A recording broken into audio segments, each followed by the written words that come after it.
የነፂ ቤተሰቦች ወደ አሜሪካ ሊመለሱ መሆኑ ከተሰማ በኋላ እየተነገረ ያለው አስደንጋጭ መረጃ፣ ምንም ገንዘብ የላቸውም፣ ባለቤቱ ላይ እየቀረበ ላለው ትችት የተሰጠ ምላሽና ቤተሰቡ የሰጠው ከባድ ማስጠንቀቂያና በአሜሪካ የሚኖሩት አሳዛኝ ሕይወትን በተመለከተ የተጋራውን መረጃ በዝርዝር የምናስደምጣችሁ ይሆናል። የአሜሪካው ፕሬዝዳንት ከባድ ድንጋጤ ውስጥ ገብተዋል።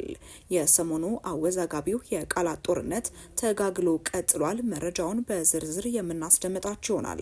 ሰላምና ጤና በያላችሁበት ሁሉ ይድረሳችሁ እያልን በዚህ ቻናል ላይ የተለያዩ ወቅታዊና ትኩስ መረጃዎችን በየዕለቱ የምናደርሳችሁ ይሆናል። ወደ መረጃዎቻችን ስናመራ የአርቲስት ነጻነት ወርቅነህ ህልፈት ከተሰማ ዛሬ 12ኛ ቀኑ ነው። ቀኑ በጨመረ ቁጥር ቀስ ቀስ እያልን ስለሱ ማሰባችንን እየቀነስን እንመጣለን።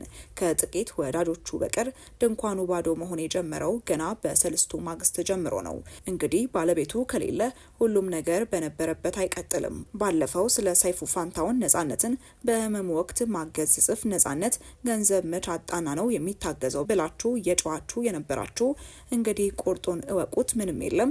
ቤተሰቦቹ ግራ በተጋባ ሁኔታ ላይ ነው ያሉት። ነጻነት ከየትኛው ድርጅት ምን ያህል ብር ተቀብሎ ስንት እንደሚቀረው፣ የትኛው ግለሰብ ላይ ምን ያህል ብር እንዳለው፣ ግለሰቦችም ላይ ሆነ ድርጅቶች ላይ ስንት ብር እንዳለው አይታወቅም።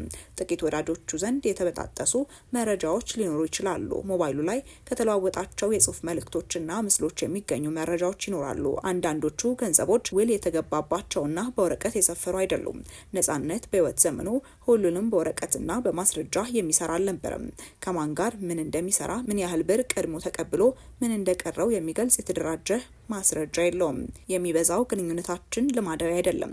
ነጻነትን በበለጠ መልኩ እንደዚያ ነው። ብዙን ነገር በህይወት ያሉትን ሰዎች ነገ እነሱ ሟች መሆናቸውን አውቀው በአቅ ያለባቸውን አምነው መስጠት ያስፈልጋል።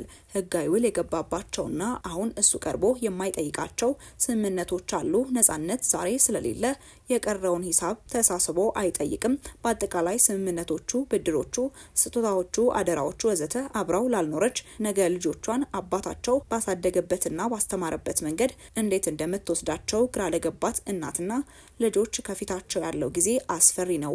ዋናው ምንጭ ነው የደረቀው። ሶስቱ ልጆቹን አሜሪካ የትምህርት ቤት ክፍያቸውን ሳያሰልስ የሚከፍለው እሱ ነው። ብር ወደ ዶላር ተቀይሮ አሜሪካ የሶስት ልጆች የትምህርት ቤትና ለኑሮ የሚያስፈልጋቸውን ማሟላት ኬስን ባዶ የሚያደርግ ነው። በዚያ ላይ የበዛ ጋባዥነትና ሰጪነት ሲጨመርበት ማሰብ ነው። ነጻነት አዲስ አበባ ተቀምጦ ልጆቹን አሜሪካ የሚያስተምር መልካም አባት ነበር።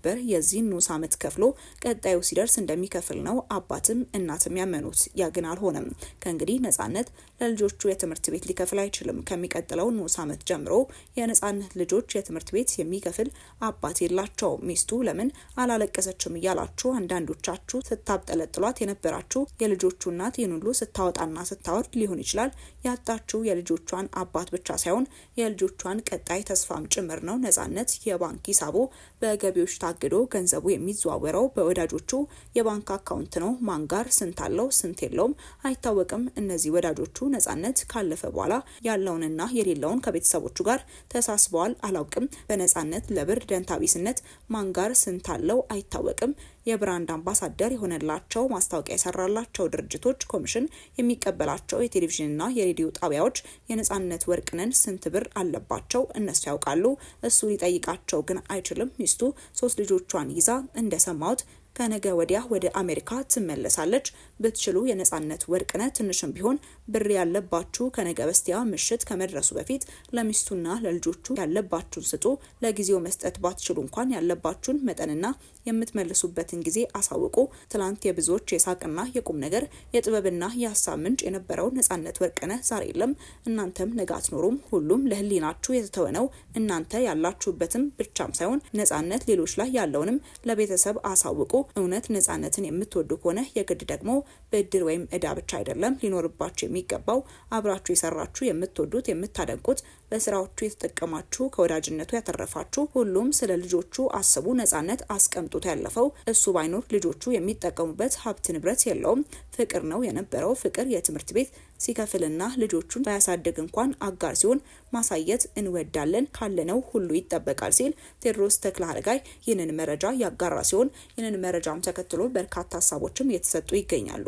ታዲያ የነጻነት ቤተሰብም ባወጣው የማስጠንቀቂያ ጽሁፍም እንዲህ ብሎ ማስታውቋል። የተሳሳቱ መረጃዎችን በማህበራዊ ሚዲያ ማሰራጨት በሕግ ያስጠይቃል። ከአርቲስት ነጻነት ወርቅነህ ቤተሰቦች የተላለፈ ጥብቅ ማሳሰቢያ።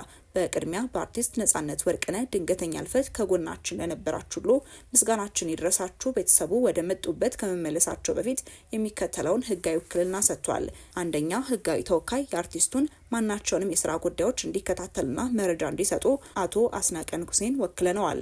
ሁለተኛ ማሳሰቢያ፣ የአርቲስቱን ወይም የቤተሰቡን ስም የሚያጠፉና የተሳሳቱ መረጃዎችን በማህበራዊ ሚዲያ ማሰራጨት በሕግ ያስጠይቃል። ትክክለኛ መረጃ ከህጋዊ ተወካይ ብቻ እንዲቀበሉ እንጠይቃለን በማለት ቤተሰቡ ይህንን ማሳሰቢያ ሰጥቷል። ወደ ቀጣይ ጉዳያችን ስናመራ ትራምፕና ኢሊያና ኡመር በቃላት ጦርነት ውስጥ ናቸው። የገቢ ምንጭ ምርመራው ውዝግብ አስነስቷል። ምርመራው የት ይደርሳል የሚለው በጉጉት እየተጠበቀ ነው። በፕሬዝዳንት ዶናልድ ትራምፕና በሚኒሶታው ተወካይ ኢሊያና ኡመር መካከል ያለው የፖለቲካ ፍጥጫ ወደ አዲስ ምዕራፍ ተሸጋግሯል። ትራምፕ የፍትህ ሚኒስተር የኮንግረስ አባሏን የሀብት ምንጭ እንዲመረመር ትዕዛዝ መስጠታቸውን ተከትሎ ሁለት ወገኖች በለሰለሰ የቃላት ምልልስ ተጠምደዋል። ፕሬዝዳንት ትራምፕ በቅርቡ ባስተላለፉት መልእክት ኢልሃን ኡመር ከ44 ሚሊዮን ዶላር በላይ ሀብት እንዳላት በመጥቀስ ይህ የገቢ ምንጭ ሊመረመር እንደሚገባ አሳስበዋል። ፕሬዝደንቱ ይህንን ያሉት የድንበር ጉዳዮች ኃላፊ የሆኑት ቶም ሆማን ወደ ሚኒሶታ ጉዞ በሚያደርጉበት ዋዜማ ላይ ነው። የዋይት ሀውስ የፕሬስ ጸሐፊ ካሮሊን ሊቬት በበኩላቸው የኡመር ሀብት በከፍተኛ ሁኔታ መጨመሩ አጠራጣሪ መሆኑን ገልጸው በሚኒሶታ ካለው የማህበራዊ አገልግሎት ማጭበርበር ጋር ግንኙነት ይኖራት አይኖራት ህዝቡ ሊያውቀው ይገባል ሲሉ አስተዳደሩ ምርመራውን እንደሚገፋበት አረጋግጧል። የኢልሃን ኡመር ምላሽ ለቀረበባት ክስ ወዲያውኑ ምላሽ የሰጠችው ኢልሃን ኡመር ትራምፕ በድንጋጤ ውስጥ ነው ስትልም አጣጥላለች። በኤክስ ገጿ ላይ ባሰፈረችው ጽሑፍም እንደተለመደው ውድቀቶችን እኔ ላይ በምትመሰርተው የሴራ ንድፍ ሀሳብ ለማድበስበስ እየሞከርክ ነው። ለዓመታት የተደረጉ ምርመራዎች ምንም አላገኙም። አሁንም የምታመጣው ነገር የለም ስትልም ምላሽን ሰጥታለች። በሪፖርቶቹ መሰረት የ44 ቢሊዮን ዶላር አዝኬት እንደመጣ ግልጽ መረጃ የለም። ኡመር በ2025 ባቀረቡት የፋይናንስ መግለጫ መሰረት ጠቅላላ ሀብቷ በ6 ሚሊዮን እና በ30 ሚሊዮን መካከል ይገመታል። ከዚህ ሀብት ውስጥም አብዛኛው በባሏ የንግድ ድርጅት ሮዝሌክ ካፒታል ስር የሚገኝ ነው። ኡመር እንደሚሉት የቀረበው የሀብት ግምት የድርጅቱን አጠቃላይ ዋጋ እንጂ የባሏን የግል ድርሻ ብቻም አይወክልም። በተጨማሪም የኮንግረስ አባሏ በ2024 ውስጥ እስከ 100,000 ዶላር የሚደርስ የተማሪ ብድርና የክሬዲት ካርድ ዕዳ እንደነበረባቸው መዝገቦችም ያሳያሉ። የሪፐብሊካን ምክር ቤት አባላት የኡመርን ባለቤት ቲም ማይኔትን ለጥያቄ ለመጥራት እያሰቡ መሆኑም ተሰምቷል። ጉዳዩ በፖለቲካ መንደር ከፍተኛ መነጋገሪያ ሆኖ የቀጠለ ሲሆን ምርመራው የት ይደርሳል የሚለው በጉጉት እየተጠበቀም ይገኛል። ወደ ተመልካቾቻችን ለእሳቱ የነበረን መረጃ ይህንን ይመስል ነበር። አብራችሁን ስለነበራችሁ እጅግ አድርገን እናመሰግናለን። በቀጣይ እስክንገናኝ ድረስ መልካም ቆይታ